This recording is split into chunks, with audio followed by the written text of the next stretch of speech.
writing out the Facebook post with the live link.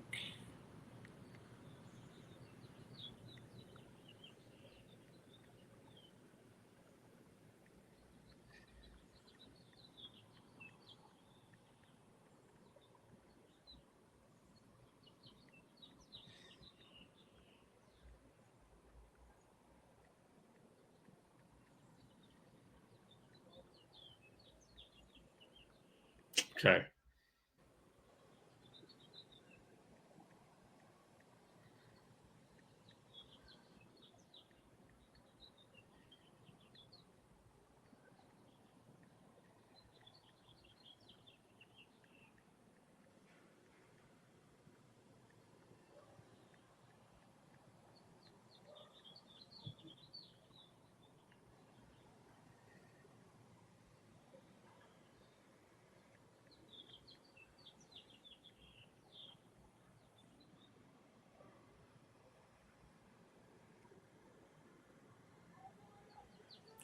Okay, so once I press post on this Facebook one, then we can probably restart it, and then I'll just need to then put it on Twitter, and then we'll be up everywhere.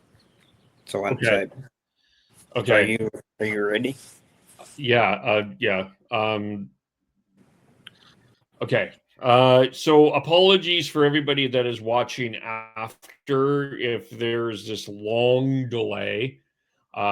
Just having some technical issues. So sorry about that. I don't know if you're live or watching the YouTube version after and this is on, I sincerely apologize, but we're just going to restart. We welcome to Out of Left Field, our first live episode 12 of the season. Jonathan, how do we follow us? So we are up on the socials. We are live on YouTube, and we are, as we speak, sharing it on our social pages. We are on Facebook, Out of Left Field Podcast. We're on X at Out of LF Pod. Same thing on Instagram. I think that's it. Did I miss anything? Substack. Substack, yeah. Out of Left Field Podcast on Substack. Right. Which we are working on that as well. But thank you everyone for watching and listening. We are, episode 12. As mentioned, it's been kind of a historic week. We'll just touch on this again, of course, for those that did not hear this live on the audio. Of course, pretty historic week in Canada. The men's, and we should say the men because the women did play soccer here in this country and in Vancouver before, but it was the first ever men's World Cup soccer match this week as Canada defeated Qatar 6-0 behind 52,000 people in Vancouver. First ever match in Vancouver. They, of course, they played their second game of this World Cup when they tied Bosnia. Really incredible electric atmosphere in all around downtown Vancouver, and just a great day. Sunny day. It felt like Canada Day out here. Just people were celebrating in a celebratory mood, and a few Qatar fans out there too. I mean, the biggest thing that was just awful was the Kone injury. I don't watch it. Not that it was a dirty play. It's just a brutal thing to look at. It just will make you cringe. Good on TSN for not showing the replay of that and showing it from a bit of a distance. So, I think overall, I think as we said before, a couple of things. I don't think we've given the women enough credit for. I don't think we've given the women enough credit for how they have kind of set the tone for the men in soccer in this country, being in competing in the Olympics, competing for a medal in the Olympics, competing for the World Cup themselves, winning the World Cup. Christine Sinclair being the international goal scorer leader all time. They are the pioneers that have set foot for the men's soccer team and the standard that has been set.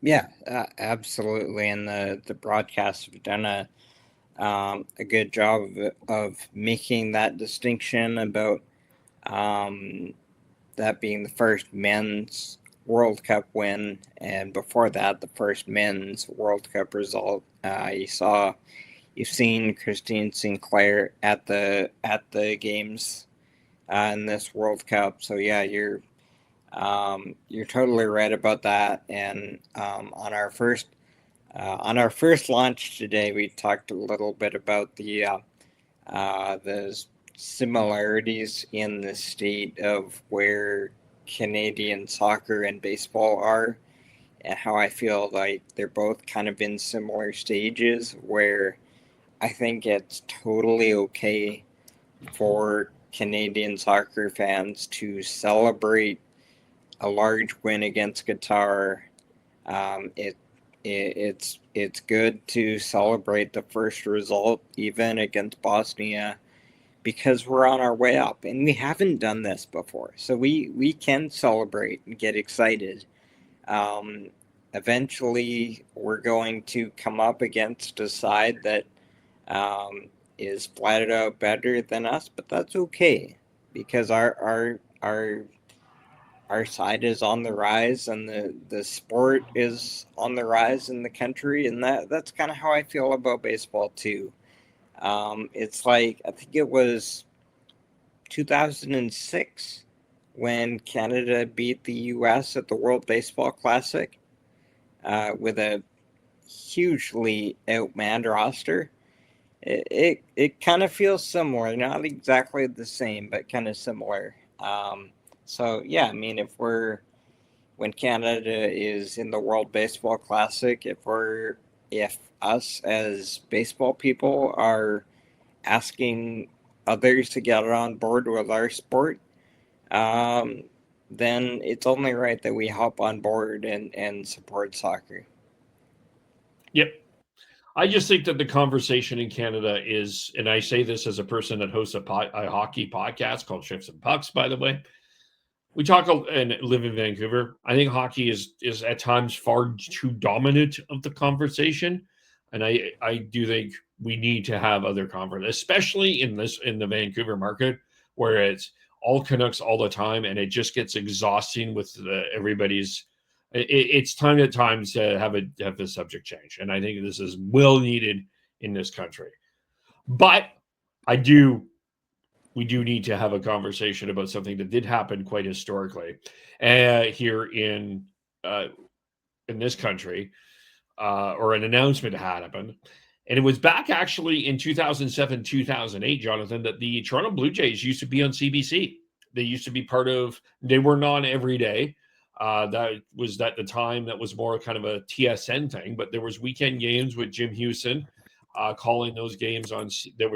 They used to be on CTV, then they moved to CBC for a while in the mid 2000s before Rogers has been carrying every game for a good chunk of time now. But hockey night, I bring this up because a historic announcement between Sportsnet and CBC this week announced the end of hockey night in Canada and CBC. And we don't know what's the future or what is all going on here. I think there's a bunch of moving parts to this conversation. And just full disclosure, I'm an employee of Rogers. I don't really want to talk about the Rogers part of this, but I do want to talk about the contribution. We talked about this also on the CFL podcast, A Third and Goal. Like, I think that this is kind of what the CBC's contribution to sport in Canada. Especially first of all for hockey, there's only 2 calls in the hockey history that were not on CBC.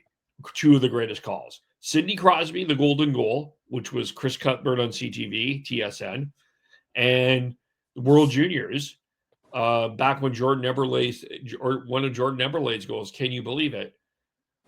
Those were the only ones.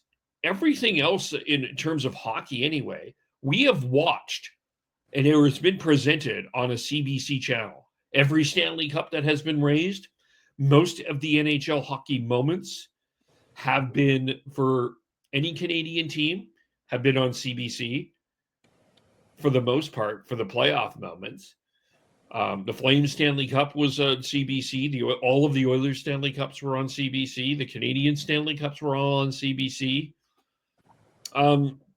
It's kind of it was a sad announcement. I mean, I don't really want to get into CBC, whatever. People can have their opinions on CBC, but there's no question that they've contributed to the sport culture in Canada. Even they've presented the CBC. By the way, they presented women's soccer on CBC, so they've been a huge contributor to the sports landscape in Canada, and I do think that they do need to be recognized for that. We don't know Elliot. We would not have known Elliot Friedman if it not were for the CFL on CBC, as an example. Everybody has been talking about Ron McLean and Don Cherry as two names. Let's not forget Danny Gallivan, Bob Cole, Harry Neal, Jim Houston,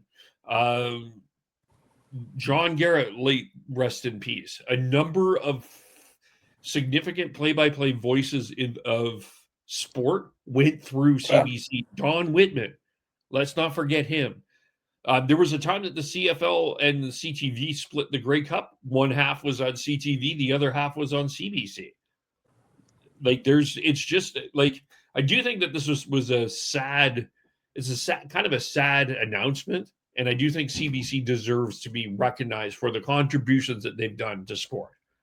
Yeah, it's definitely the end of a very significant era with that brand. Obviously, the presentation has changed, and we won't get too much into that, but it's an official end of an era for that brand. So, yeah, it's the memories for generations of fans. And like I've heard a lot of different types of memory discussion about it, and it's from an era where the sports audience at large was much more centralized. There was one game or two games on a Saturday night, and we all watched it. And there was a small number of announcers that people would grow up listening to, and they were kind of the soundtrack to childhood. Mm-hmm. And you were rattling off some of the personalities, and I looked at some of the past names that have gone on Hockey Night in Canada, and there's baseball tie-ins there with the different assignments that some of the former Hockey Night broadcasters have done. We'll start with Jim Houston.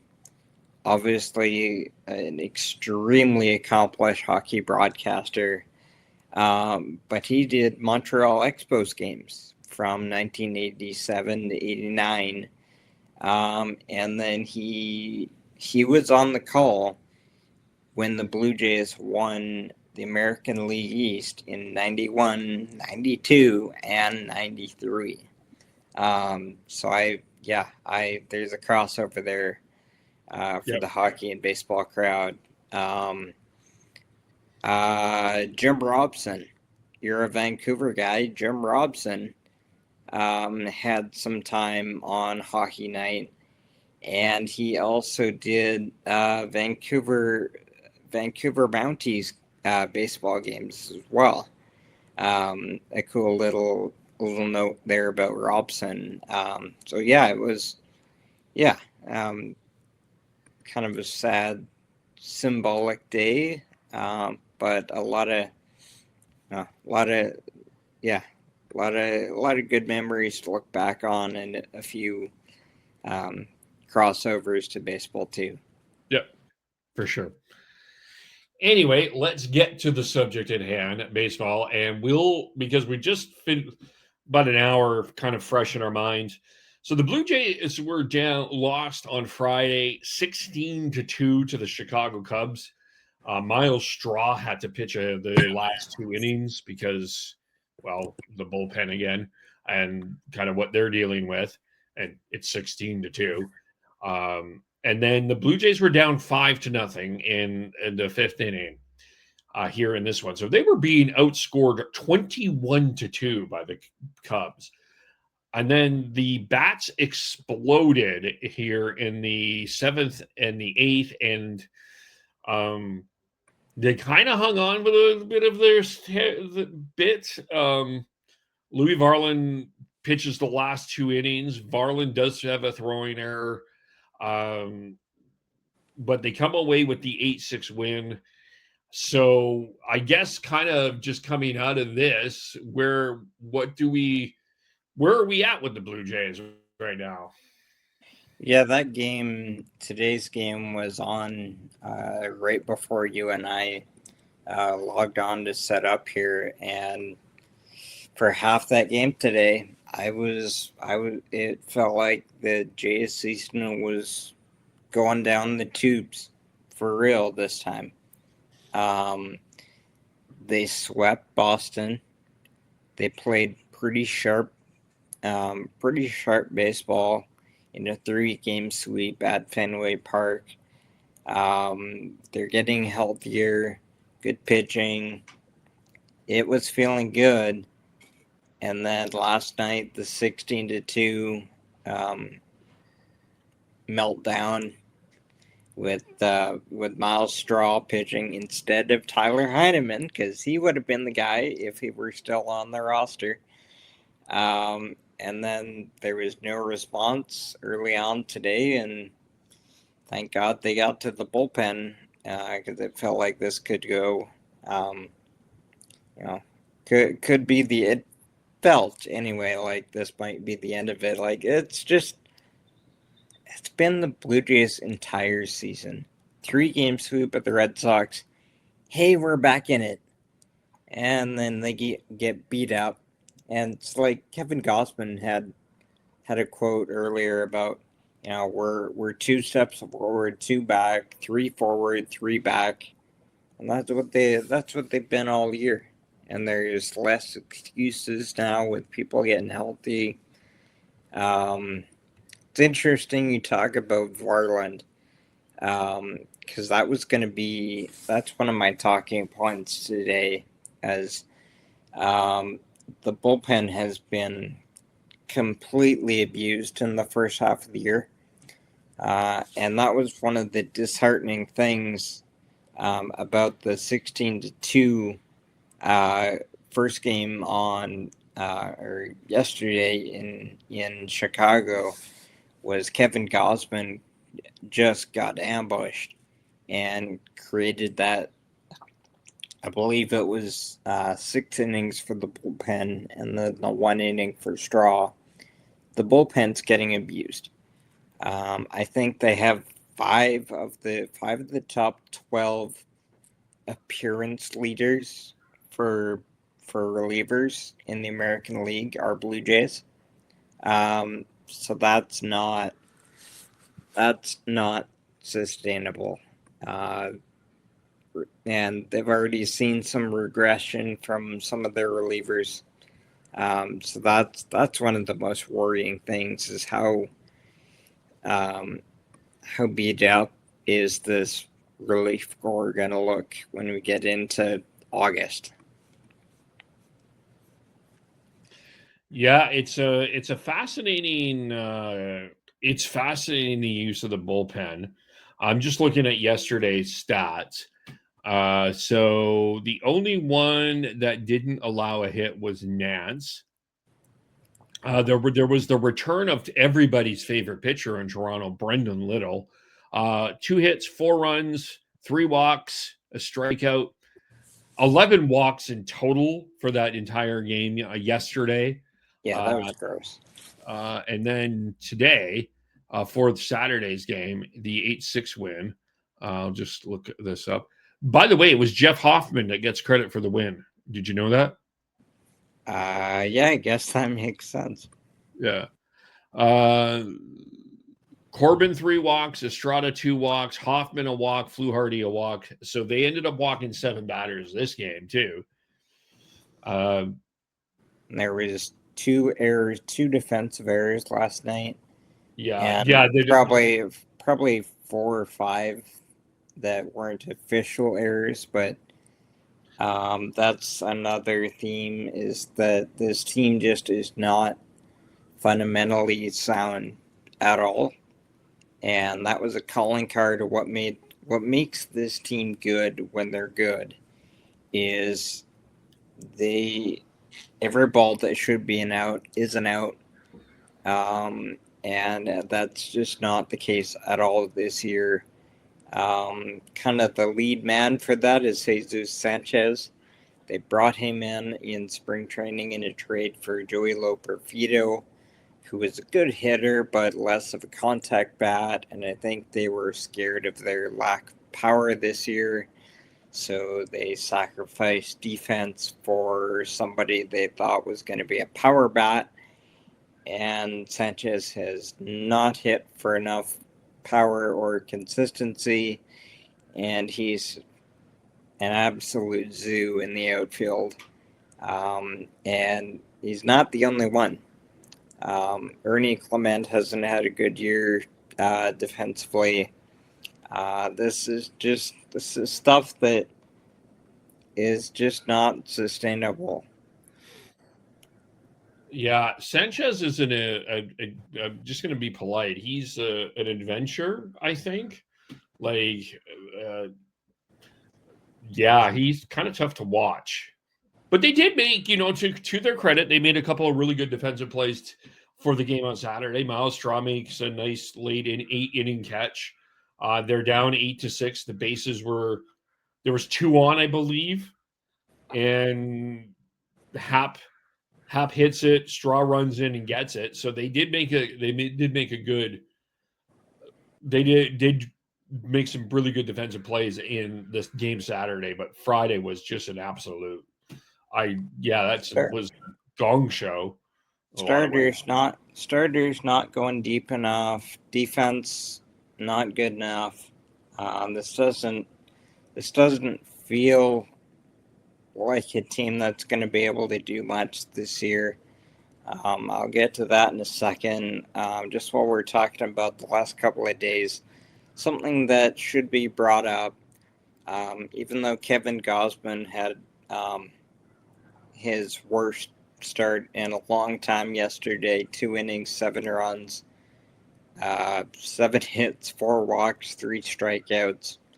Finishing his second inning last night, he did cross 2,000 career innings, which is a very notable achievement.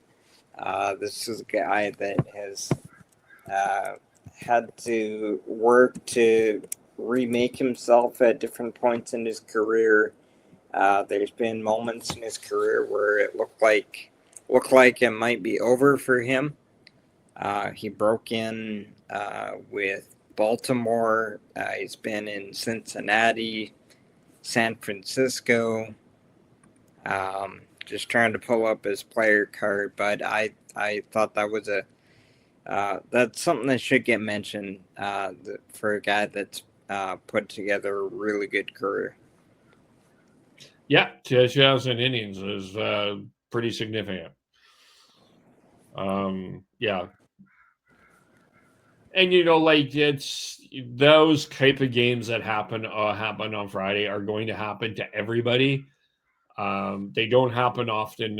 Gossman, he's been probably one of the steadier pitchers in the American League and in baseball. So that happens. I don't think you can necessarily blame that completely on him. But the defense behind him that was just not good enough from anybody. I mean, Davis Schneider makes an error at second base. It just was just not a good day overall. Even Okamoto, pardon me, he made an error at third base, and he rarely has been making errors this year. So he's been really good.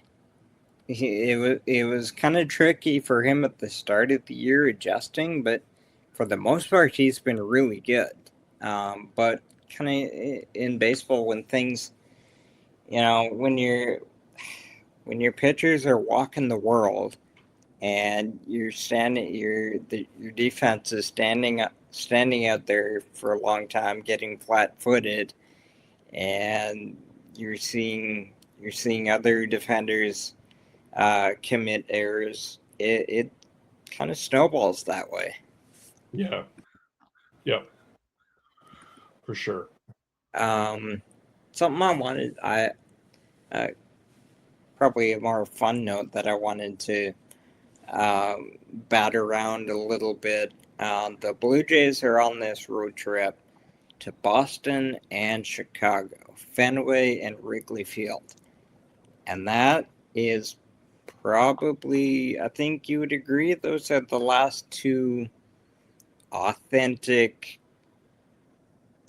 vintage, historic cathedrals that are left in the major leagues. Oh, I think you've forgotten a big important one in California. Dodger Stadium. Yes, I think that's still very much a cathedral. Yeah, Wrigley, just, Fenway, and Dodger Stadium, I think, are probably your three cathedrals. Busch Stadium, also, I wonder where you put that. Certainly, the history of baseball in St. Louis puts it up there. Kauffman Stadium is not necessarily recognized as a cathedral, but it's been there for a really long time, and it does have they have won world championships in Kansas City. They haven't won them in a while, but they've had some interesting moments there with that grass field, kind of Field of Dreamy moment. I don't know if you put Busch and Kauffman at the same level as Wrigley, Fenway, or Dodger Stadium, but it's not. Those are historic stadiums. I hear what you're saying about Busch Stadium, but that's Busch Stadium number 3, That's and fair. they've done a good job. Like, it's kind of, for me, it's in a similar category to the current Yankee Stadium, where they've done a good job maintaining the look and the retro feel of it, but it's not the same building. And when the Jays have been in Boston and Wrigley this week, hearing the broadcasters talk about, the same clubhouse and the same tunnel as, Ernie Banks and Ted Williams, and just those are two places that you're stepping in the same place that legends did things in decades ago, and a lot of modern parks have done a good job, and it's just a fact that time moves on. You have to upgrade and all that, but those two are just in a different league. With Yeah, that is where massive history happened. Totally. So the levels, I would say, the three prima donna, Rome Chapel, the smoke comes out when the Pope makes a decision, are Fenway, Wrigley, and Dodger Stadium. I think the second level of that is probably Busch, Kauffman Stadium, and just because of the history that has come out of New York, I think you have to put Yankee Stadium somewhere over there. Yeah. And then there's about 4 stadiums that I think are kind of in the absolute. They're not cathedrals, but you must go see them. Those are Oriole Park at Camden Yards, Oracle Park in San Francisco, PNC Park in Pittsburgh, and T-Mobile in Seattle. Those, I think, are the other, those are the 4 that you're like, you've got to see those. You got to go to a game there. Yeah. Those are the 2. Those are just, that's the purity of baseball. I'll I'll kind of give it back to you for to see what kind of experiences you have. But you bring up San Francisco and Seattle, and I've been to both. My first major league game that I ever attended was 2000. I sat upper tank in right field in July of 2001 for Mariners and Royals, and Mariners won 4-0. Joel Pinheiro threw a one hitter. Ichiro rookie year in right field. That was my first game as a little kid, first major league game as a little kid, and then I've been able to come back in later years and actually work some written assignments and interview players, and so yeah, that place has a special place in my heart, and I've been to one game at in San Francisco. It was opening weekend after they won one of their World Series. I can't remember which year because they won three, I think, in alternating years. Right. But yeah, those are top tier parks. But yeah, where have you been? I've only been to two. One at when it was called what the heck was it called? It wasn't called two. The name before. Um, it was the Mariners were playing Oakland. It was back in 2008. The team wasn't very good, but I went to a few games there, and I've been In to in Seattle, yeah. the Kingdom. No, not the Kingdom. The name Oh, that the T-Mobile was the this stadium, but it was under a different name. Safeco Field. oh yeah, same place, just the Yeah. previous name. Yeah. My apologies for those that are listening. I've been up since 4:30 in the morning, so if my brain is a little foggy, I'm working through this. But yeah, and then Toronto. My one regret is I wish I went to a game at Olympic Stadium. I know that was not the greatest baseball stadium ever, but it just would have been really cool. One of my bucket lists, though, is Seattle, San Francisco, Los Angeles, and I did forget one. Petco Park is a beautiful stadium. Like it Yeah. just looks like with the brick wall and the with the storage building in left field, the planes flying over it. It's just an actual park in kind of a near center field. I think that's a great stadium too. So I think there's like 10 great stadiums, maybe 11. With Dalkin Park in Houston, I don't think is a. I think it's a close to up there, but I don't wouldn't put it like at the top. It But it's close. Houston lost a couple of points for me when they took Tells Hill out of center field. Yeah, that's That true. was fun. Yeah, But like even closer to home, I mean, Nat Bailey Stadium in Vancouver, beautiful. tremendous old ballpark, and they've done a great job modernizing it and preserving it. The old Capilano Stadium, where I mentioned earlier, Jim Robson called some games for the Vancouver Mounties.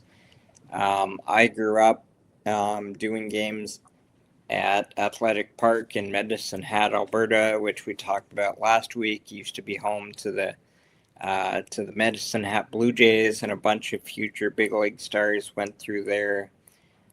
Henderson Stadium in Lethbridge, which is now a Spitz Stadium. That's where the Diamondbacks had their rookie league team, the Diamond Jacks, for a couple of years. And both of those parks have been modernized to keep it going for the next generation. So yeah, there's the new parks are phenomenal, but there's a different kind of love I have for the old parks. Oh, for sure. One other one, and Remax Field in Edmonton is a really nice stadium. It's Yeah, just because you go down from the Legislator down the park there, and I believe the one in Saskatoon isn't too bad. I can't remember the name of it. Yeah, so that's interesting. The Remax Field in Edmonton, it was built. I think it opened in '94, and it was built to basically preserve the Edmonton Troppers AAA team. But then Calgary Yes. wasn't able to get a new park, so Calgary left, moved to Albuquerque, and then once Edmonton was the only AAA team left in Canada, it was only a matter of time until the Troppers left. So they ended up losing AAA, and there's been various independent teams and summer league teams that have used Remax for the last decade or so. But the last 2-3 years, it's been the Edmonton Riverhawks who I've talked about before on this pod in summer league. They are pulling in numbers that Edmonton hasn't seen since the Troppers. They're putting 9,000 people in there for summer league games, so it's tremendous.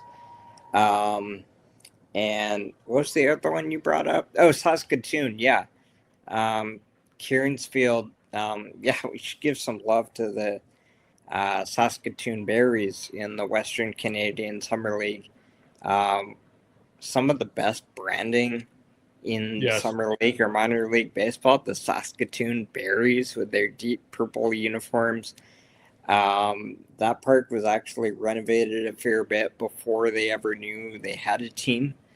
And then more has been done after the Berries came in about 3 years ago. So, yeah, great old darts. We could go forever on that stuff. I love talking Yeah. ballparks. Yeah. We'll have to do a ballpark ranking podcast at some point. But yeah, back to the Uh, Jays. yeah, Uh, and I wanted you brought up can't remember if it was last week or a couple of weeks ago. You were kind of you weren't the biggest fan of George Springer, and I wanted to go back there a little bit because he hit his 300th career home run against the Red Sox in Fenway on Tuesday night. He's also hit 1,500 games. He's scored 1,000 runs in his career. 2 years ago, it looked like the end of the line for him. His power was gone, wasn't hitting much at all. Had a renaissance last year, and then most of this year has been a struggle again. But another guy similar to Gosman, who had done a lot of good things for a long time. But you're mentioning in a previous episode you're not his biggest fan. I'm a Blue Jays fan, so I get more exposure to him. So that probably gives us different perspectives. But is it still the trash can buzzer thing, or what's your deal with Trash Springer? can buzzer, yes. He's he's been part of the nemesis team, the Houston Astros, for all of those years. He's just not going to be one of my favorite people, no matter how nice he looks like in a Michael Cera commercial. And I do want to bring this up while we're at it. And when we do the review, because there was a massive controversy about the George Springer injury during the CS and fans in Seattle that were cheering that. I have news for you, everybody. When you have beers and a number of drinks at a baseball stadium and an event, people are going to do something stupid. And that you shouldn't boo injured players. I will completely agree with you. But what kind of bothered me was there was a bunch of Blue Jay fans that suggested that there was the entire Mariners community going after George Springer. That was a section of fans that did. It wasn't appropriate. I agree. But to paint the entire Seattle Mariner fan base as booing George Springer was just nonsense. Complete nonsense. And Yeah, I'm sure, Jonathan, I'm sure If Cal Raleigh got injured, then Prime Minister Mark Carney would have asked for a complete moment of silence in Canada so we could all hope for his healing recovery as quickly as possible. And I'm sure that there would have been no Blue Jay fans, none, that would have cheered Cal Raleigh's injury. And I'm being sarcastic there. But there are idiots in every single fan base. Yeah, It just happens. I would agree with that. Like, was it when the Raptors was in the final? Somebody from the Warriors went down, and there was the same kind of thing where a few people were cheering it, but Yeah, it shouldn't happen. But for a small amount of people, it will happen. Yeah, it's bad. Listen. I bet you $1 to just bring this back to hockey for a second. There would be fans of opponents that would cheer if Connor McDavid got hurt. I bet you there would be fans of opposed to the Vegas Golden Knights if Mark Stone was actually got hurt on the ice. Actually, that happened, I believe, during a Dallas-Vegas series. There were Dallas Star fans that cheered Mark Stone's injury. So, like, I don't think we should be paintbrushing fan bases when everybody boos, except Philadelphia, because they did cheer. The Philadelphia Eagles fans did cheer Michael Irvin's injury during a Cowboys-Eagles game. But for the most part, 99% of the fans are, for 95 to 99% of the fans are, going to be respectful. Yeah. Just kind of wrapping up the bow on Springer. For me, when the Blue Jays signed Springer before the 21 season, we were still a lot closer to the Astros sign stealing, garbage can banging, buzzer era. And yeah, that was to a certain amount that probably, Springer all of a sudden being a Blue Jay motivated me to forgive Springer a lot quicker and the rest of those Astros from those years. But obviously watching a lot of their games and having a lot more exposure to him, from the outside looking in, seems like a great guy, a great teammate. Have to respect the player he's been. And even if Springer wouldn't have gone to the Jays, I don't think I would have been able to hang on to the hatred for that Astros team. Eventually you gotta let it go, right? Baseball's always to a certain level been a game of who can cheat the best in different ways, and just as technology's gotten better, the cheating methods have changed. Well, sports hatred is valid. If that was the Yankees that were caught with the trash cans, would you have been as easily to forgive them? I probably, honestly, I might have been. For me, it's I'm not saying you would. There's no way. By the way, I just want to be clear. I'm not saying, damn, it was the Yankees. You would hate them forever. You know it. I would be. I'm genuinely curious. There similarly, there would have been a point where it would have just been, this is tiring carrying this on. Who else were kind of the poster boys on that Astros team? Altuve, Bregman, Cora, Tucker, Correa. Yeah, that whole lineup. See, the Blue Jays fans have hated Kyle Tucker for 2 or 3 different reasons since the buzzer thing. with Yes, like Tucker. especially when they called him and he said, "New phone, who dis?" Yeah. Oh, are you Dodger? Oh yeah, well I'm on my way. Oh, good times. Another more old guy talk. Max Scherzer is back on the IL, and this is starting to smell like this might be the end of the line for Max Scherzer. As I pull his player card up, he spent most of this season on the IL. Just to make sure I get the numbers right. ERA over 10 in 6 starts this year for the Jays. And with Shane Bieber is confirmed starting on Monday, so the rotation continues to get healthier for the Jays.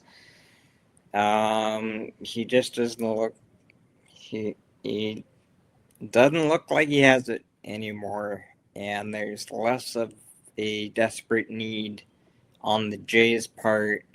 But for a legend of the game, I'm sure, and it's right, that they would want to try to make the end of the line or the dismounts as graceful as possible.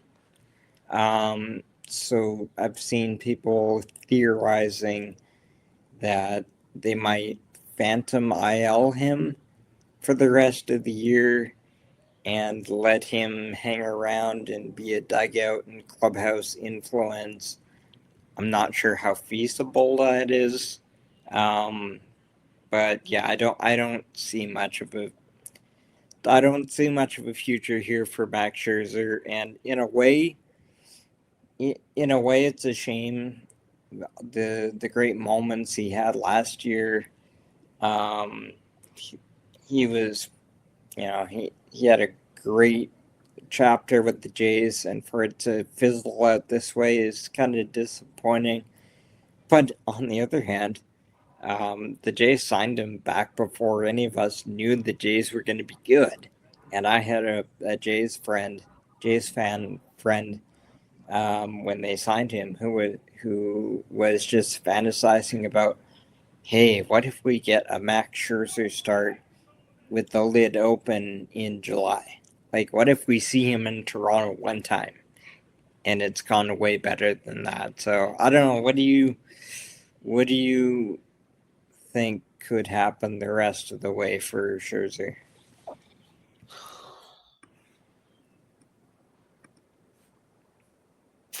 I would imagine. I think I was trying to think about Clayton when you brought him up. I was thinking about Clayton Kershaw because kind of at the end of the line for the Dodgers, and then they didn't put him on the playoff roster, but they put him on the World Series roster.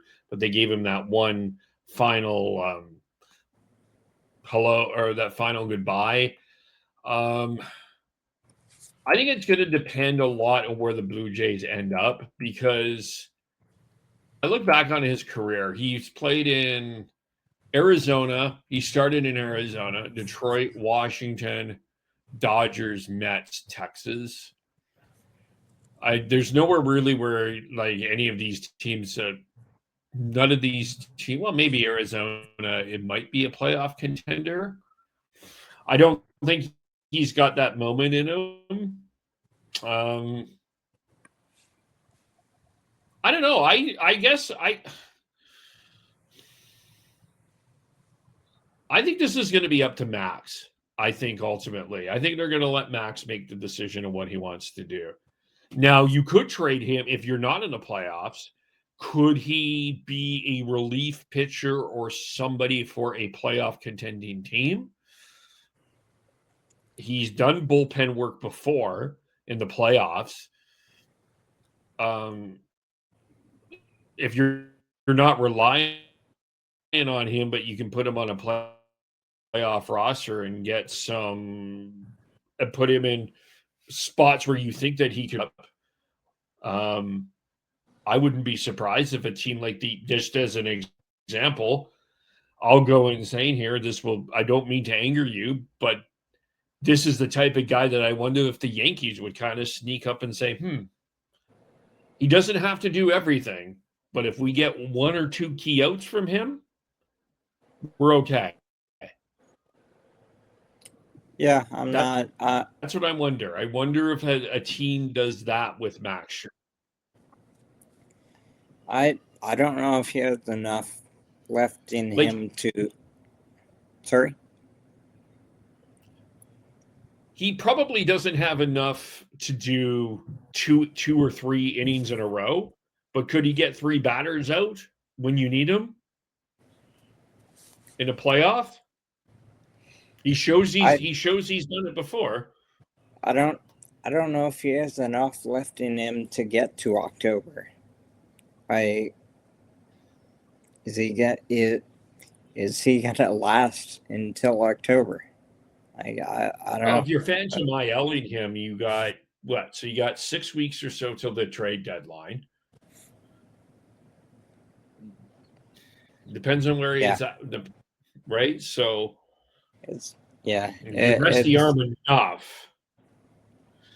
Now, I mean, the Blue Jays are in an interesting position because they're fighting for that last wild card spot with Oakland, and a few other teams are in that conversation too. So, yeah, it'll be interesting to track because it's an uncomfortable situation for sure. You got a future Hall of Famer who's been good for you. But if he just can't do it anymore, and you got a lot of racetrack left in the season, and the team is still trying to contend, they're still carrying a $300 million payroll with veterans coming off the books after this year. So they're still going to try to win. And if you can't contribute to that, how are they going to either end his tenure or try to keep him around for the rest of the year? I don't know the answer, but it's going to be interesting to see how it goes. I'm going to circle back to my last Jay's point when we wrap up. But yeah, let's talk a little bit of Mariners. I caught a lot of their game last night, but as somebody who follows them a lot closer, what's going on in Mariners land? Yeah, it was a week of injuries and a week of piggyback. So the injury situation was all over the map. But what we currently, Julio got hurt. He came back. Josh Naylor got hurt. He came back. Luke Raley is currently injured. We're not sure what's going on. Cal Raleigh came back after a stint with Tacoma. Randy Rosarena is on the IL. The only two that have been available for every game has been Dominic Canzone and Cole Young. So lots of injuries. There was a point where Dominic Canzone was batting cleanup. They got contributions from Miles Mastroboni. He was sent down. It got so bad that they called up a guy from High A named Curtis Washington because they just really needed a body to put it just in case. Then they sent him down. There was just a lot of transactions. We're not going to go through the entire transaction list because, that was really long. I did want to stop on the Curtis Washington Jr. call up for a second. What position was he in? I forgot to note that. I'll look it up here. Because he is a outfielder. Outfielder, okay, because they called him up from the High A Northwest League in Everett, and they called him up to the Mariners. And he was up for, 24 hours? Yep. So a little longer than that. I think they sent him down yesterday, Friday. So up for a day or two. So do you have that's a heck of a call up, man. So do you have any insights as to why were they just that desperate for an outfielder to fill a uniform for a day or two, or what was going on? I believe that is the case because there was just so many injuries. I mean, Wisdom up and down, Connor Joe up and down, Miles Bastroboni up and down. There's just so much going on. That's not that's let's not forget the Colt Emerson debut was about an hour, was the morning of the Sunday night game that he made his debut against I believe it was the Padres. That was his major league debut. Is he had literally woke up, had to drive from Tacoma to Seattle, get ready for the game. So this is not the first time that they've done this to this year. Although Colt Emerson was in AAA, not A. That's a significant more difference. what I'm getting at is the high A to the big leagues. Like I've heard of, I've being around baseball and lower levels many times. I've heard of guys that kind of at later later stages of their careers end up being kind of organizational filler type guys. And so I've heard of like an A ball guy or high A guy getting called up to AAA for a day or a weekend because the AAA team needs a catcher or they need an arm to throw a couple innings.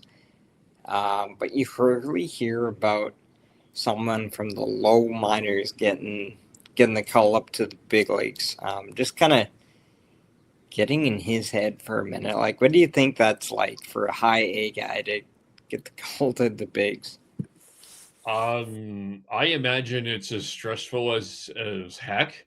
So I'm reading the story on ML. I believe this is MLB.com. Yes. So Luke Raley encounters. What happened is Luke Raley gets injured. He encounters tightness. Again, he hasn't been back. Randy Arozarena goes to the IL.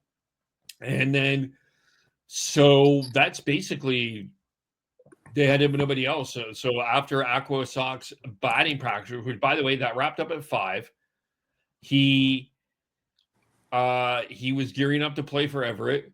He finishes his batting practice.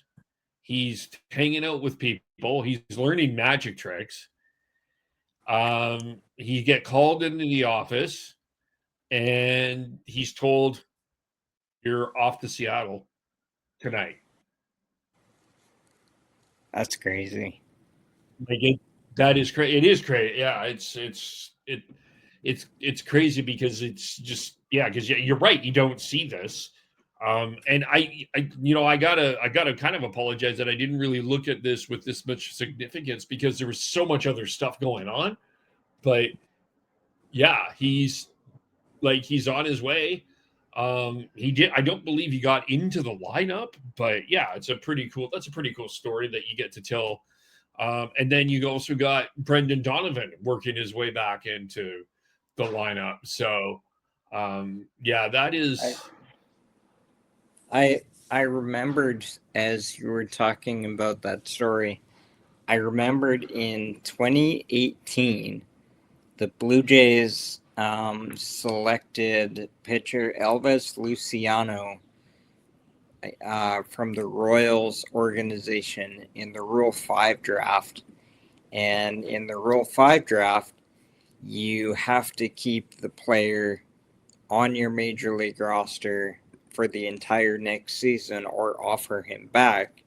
So the Blue Jays carried Elvis Luciano in their bullpen for the entire 2019 season. 2018 with the Royals, he was in rookie ball. The Jays weren't contending, so they could basically throw away one spot because they weren't going to win anything. But when I ask you, about, when have you heard of that kind of a jump? I remember Luciano because he was Rule 5. He got bumped up from rookie ball to bigs and the for a whole year, and the Blue Jays had they wanted to keep him because they thought he had a future, which ended up not panning out. But yeah, that one probably one-ups this one a little bit. Yeah, both great. Both like interesting those baseball stories. There's kind of those last minute things. I think that's great. Yeah, thanks for catching that because I didn't. It was not on my radar as much as it should have been with the Mariners for me this week because so much other stuff is going on here. We talked about the injury part of the conversation. The other significant conversation was Justin Hollander spoke to the media this week, and they basically are doing the original piggyback. This is piggyback 2.0. The original piggyback did not go over well because it was poorly communicated.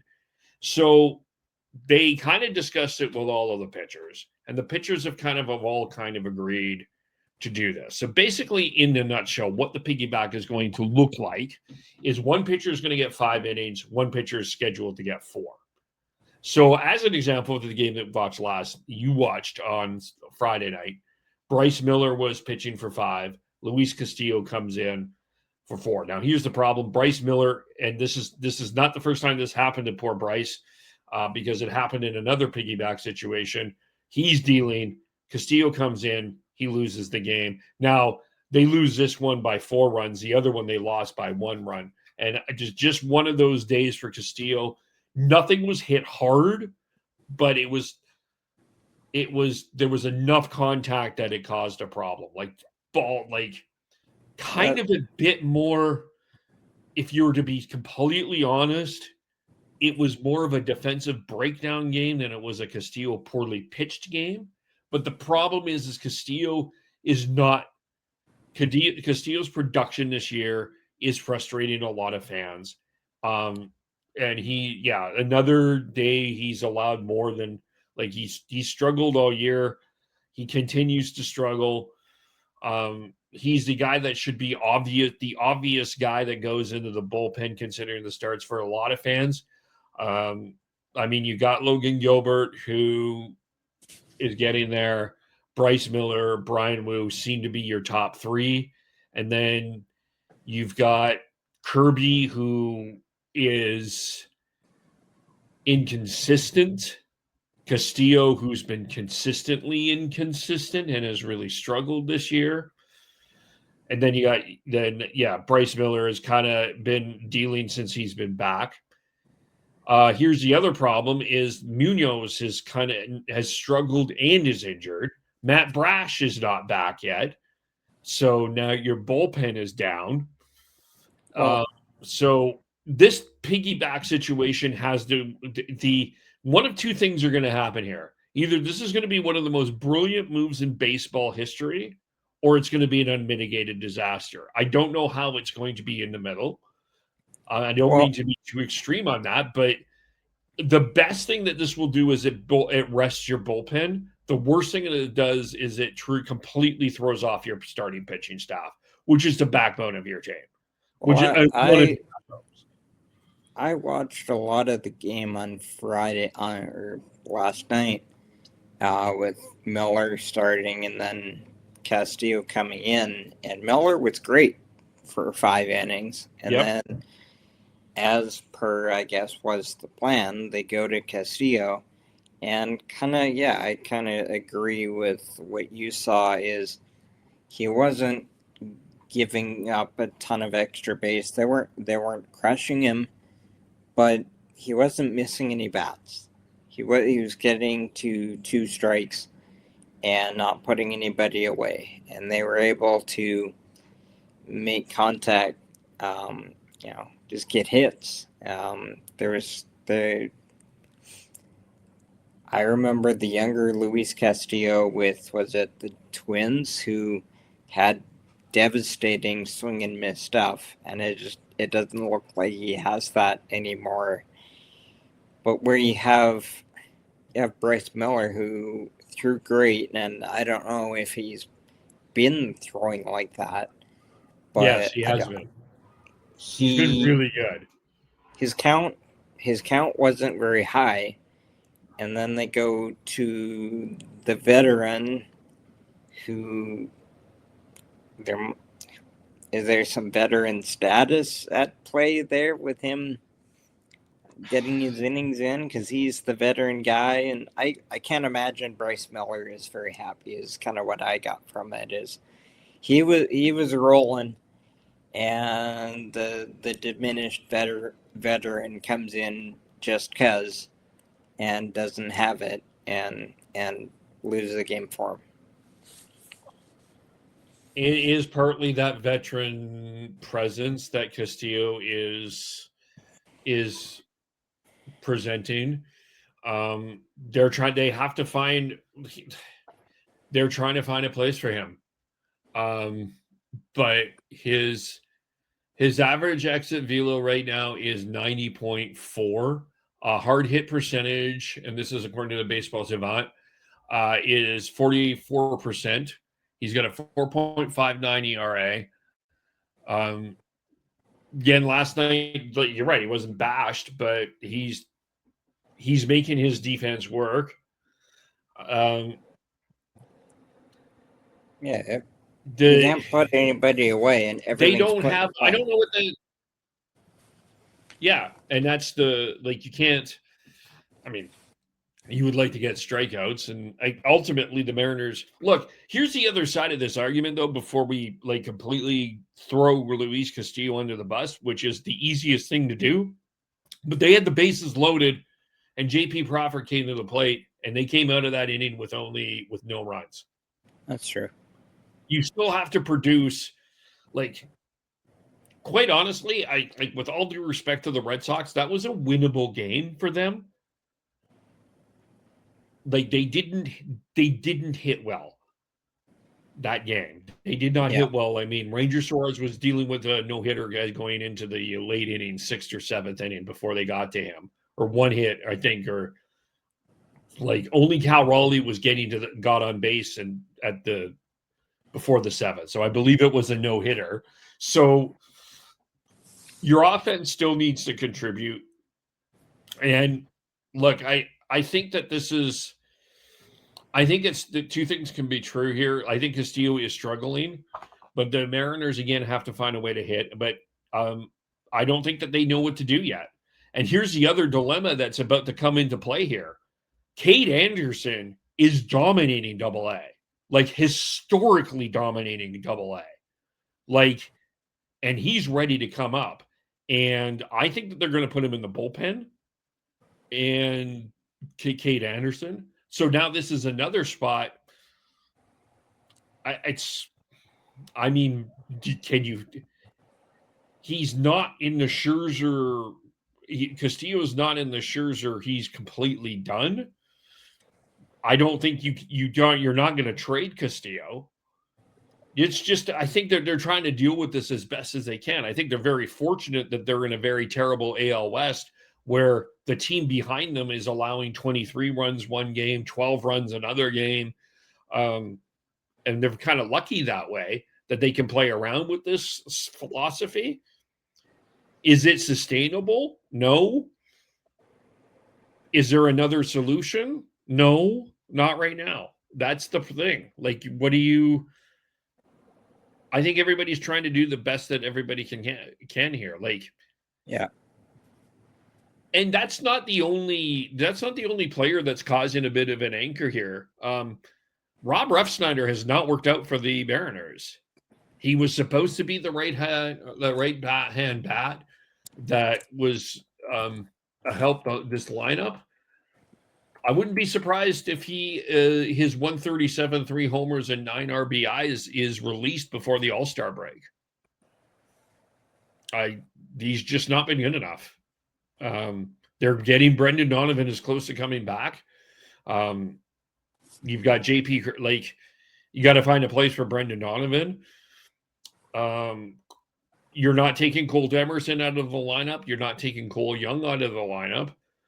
And then you've got other guys that are doing the job. People forgot about Victor Robles, but he's an option. Mitch Garver's you also have 3 catchers and Johnny Pareda that actually, I don't think it's necessarily fair that he's been sent down.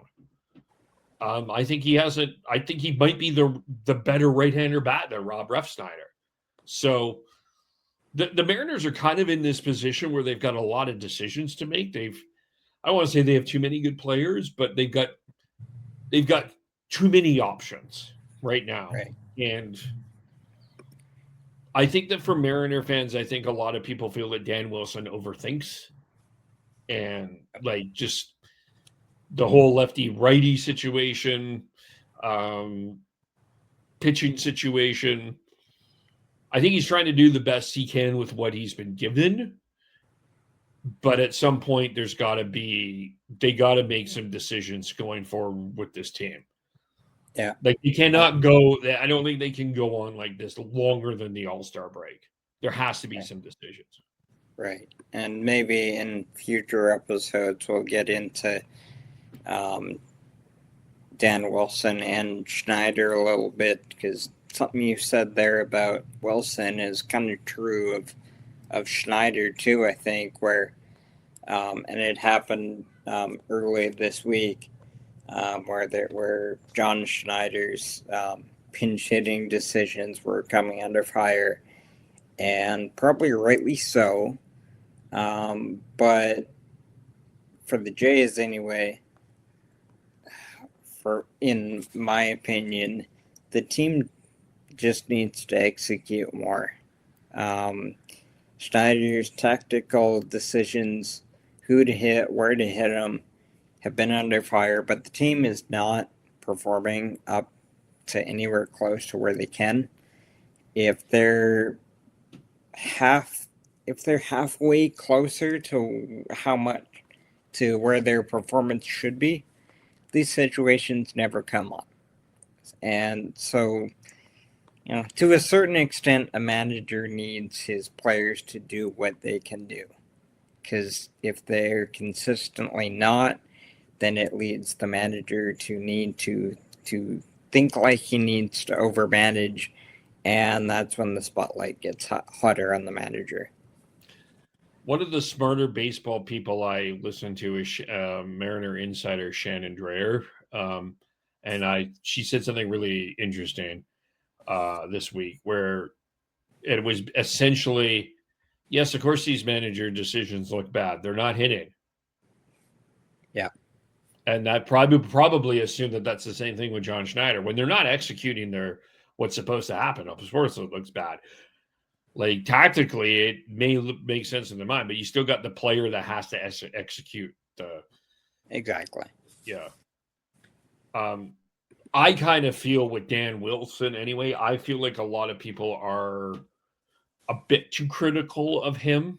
I think in a situation, I'm a bit higher on Dan Wilson than maybe a lot of Mariner fans, in that he's keeping a composure in a not that it's a difficult situation, not like this is dire or anything like that, but he doesn't show a lot of emotion. And I think that that's a good thing. And sometimes, not that Scott Service didn't, but it's just, Wilson's kind of stoic. He doesn't give you his emotion one way or the other. And I think that there is a benefit to that. I think that people can criticize that. I don't necessarily know if he's the same way in the locker room that he is in the public. I think that that's something I'm not quite sure about. But yeah.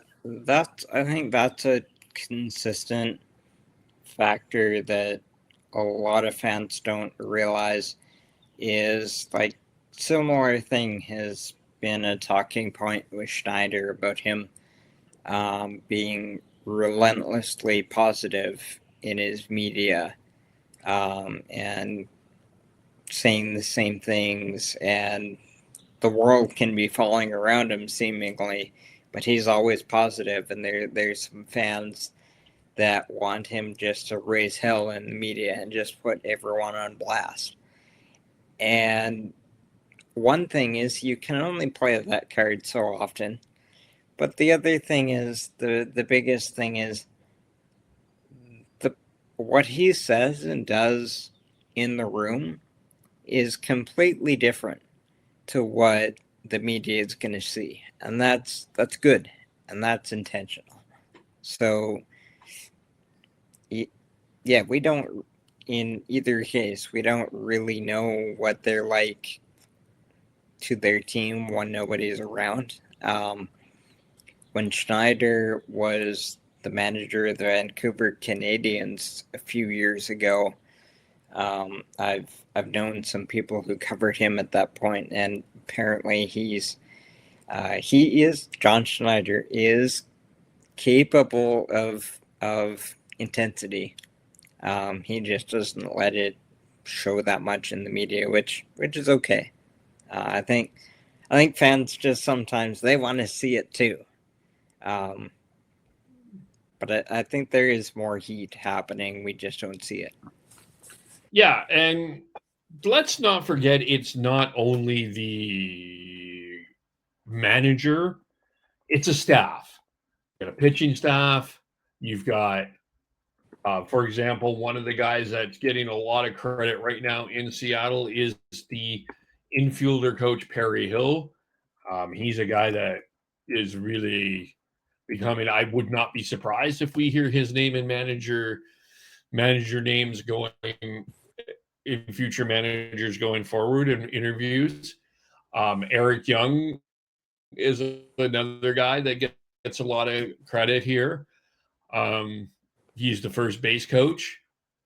And someone else that's kind of been involved in this sort of roster construction. I'm just pulling up his name because I know he's not a guy that I necessarily like. He's not really well known in Mariner land. And I'm pulling up the staff name here, but he's a guy that I remember Shannon Dreyer talking a little bit about this week, and I just while we're at it, I wanted to kind of bring him up here. I mean, you've got the hitting coach Kevin Teitzer. It is Trent Blank. Trent Blank is the major league coach and director of pitching strategy. So he's the guy kind of behind this piggyback. He's one of the people that kind of has implemented this. So, again, this is either brilliant or crazy, this whole situation. But, like, this is a staff, is my big point. And there's so many other people that contribute to this. And, yeah, just I think the name that you need to remember in Seattle is Trent Blank, because he's the guy that he's either going to get a lot of credit for how this works or he's going to be blasted into the sun.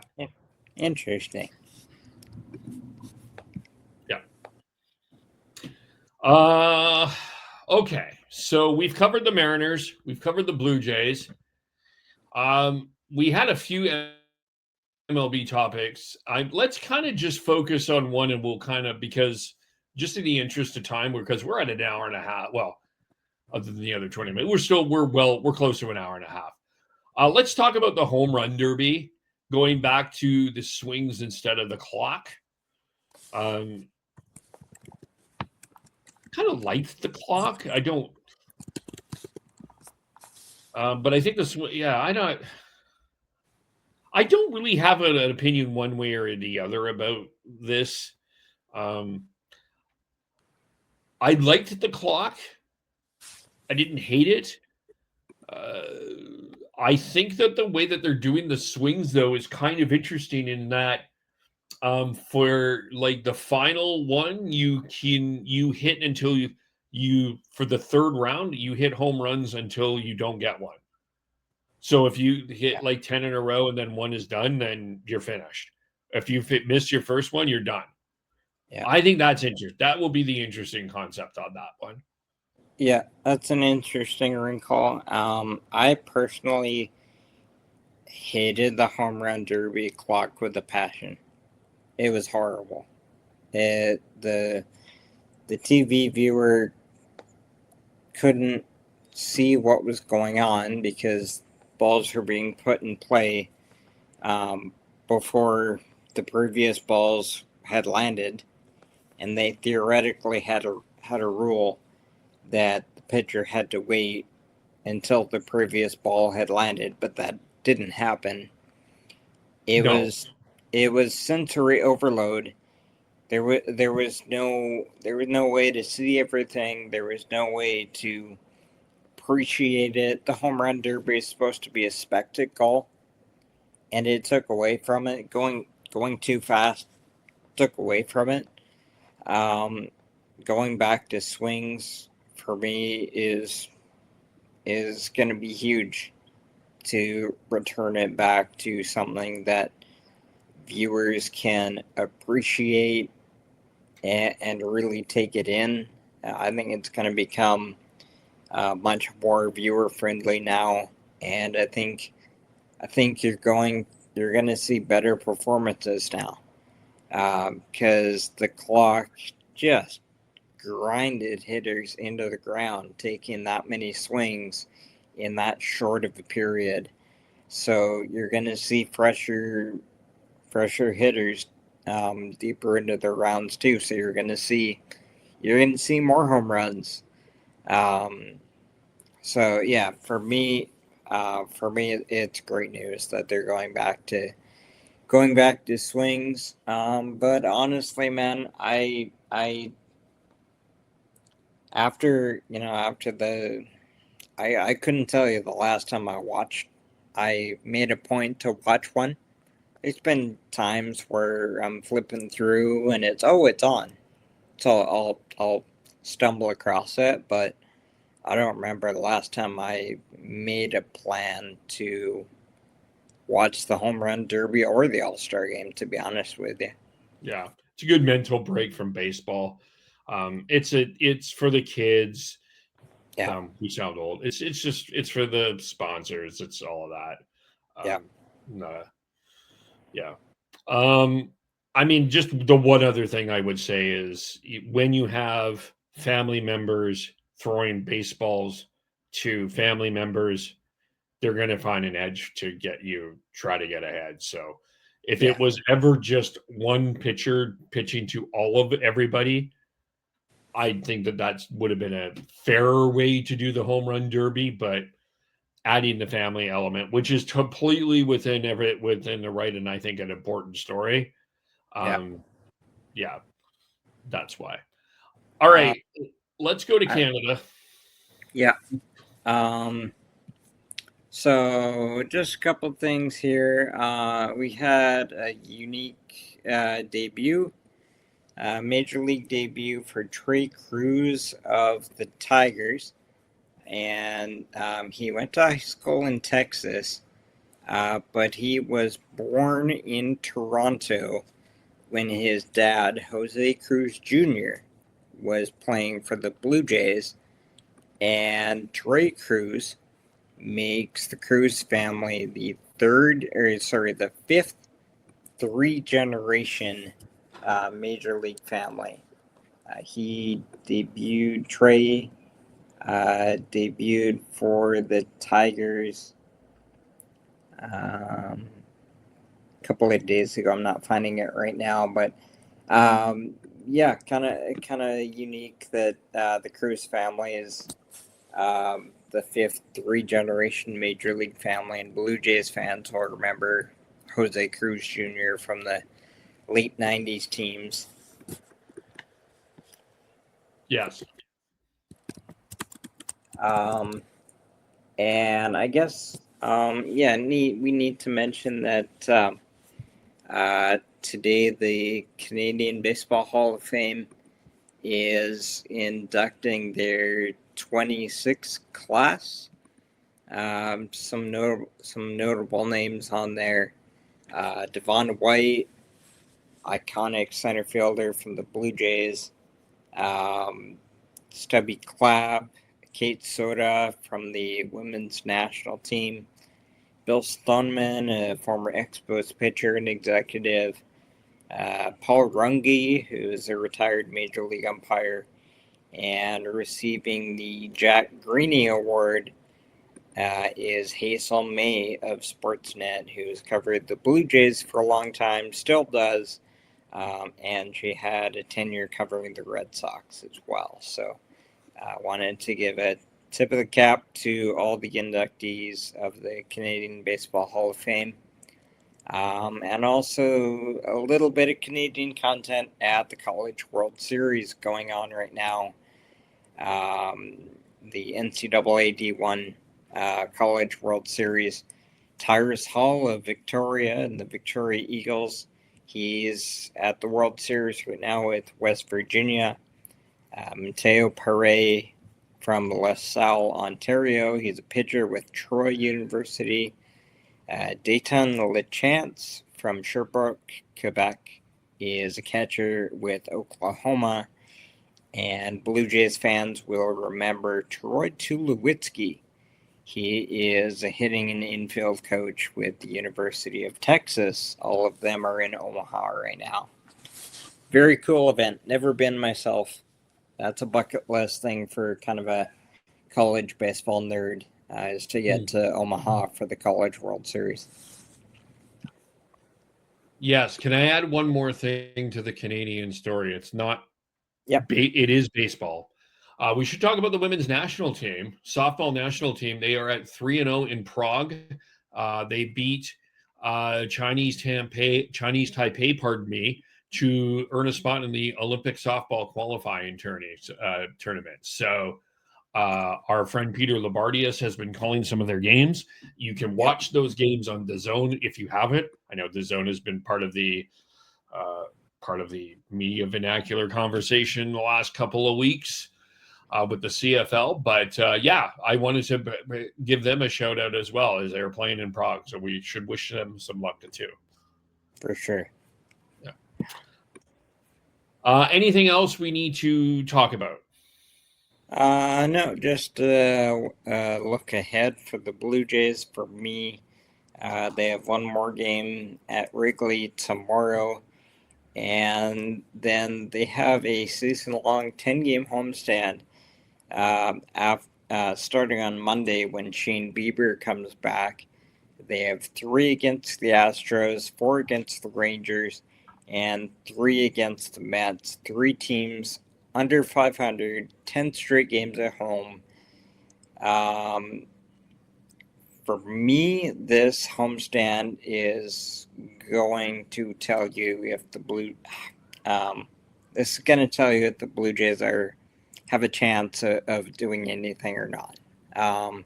If they go 5-5 in a 10-game homestand against sub 500 teams, this team isn't going to do anything, and I don't see them unless they really fall several games out of the wild card.